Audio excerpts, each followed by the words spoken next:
Zgjohu natën dhe bëje këtë lutje. I dërguari i Zotit, Muhamedi alayhi salatu wassalam thot: Kush zgjohet natën dhe thot, nuk ka të adhuruar tjetër përveç Allahut, një dhe i pashoq, atij i takon sundimi dhe lavdërimi, dhe ai është i fuqishëm për çdo gjë. Falënderimi i takon Allahut, i lartësuar qoftë ai. Nuk ka të adhuruar tjetër përveç Allahut. Allahu është më i madhi e nuk ka forcë e as fuqi përveç se me Allahun. Pastaj thot: O Allah, më fal. I pranohet lutja, e nëse merr abdes dhe falet, i pranohet namazi. Hadithin e transmeton Imam Buhariu. Mësimet që nxiren nga hadithi. 1.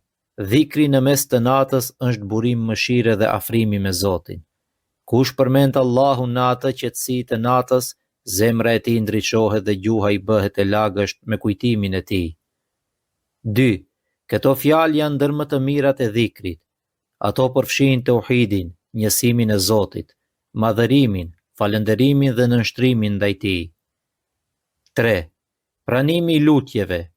Pas këtij dhikri, kush lutet me sinqeritet, lutja e tij pranohet, sepse është në gjendje të kujtimit të Allahut. 4. Namazi i natës.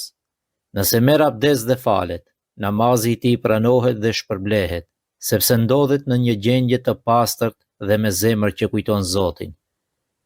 Ky hadith na mëson një thesar shpirtëror. Kush zgjohet natën dhe kujton Allahun me këto fjalë, i hapen dyert e faljes, të pranimit të lutjeve dhe të shpërblimit për namaz.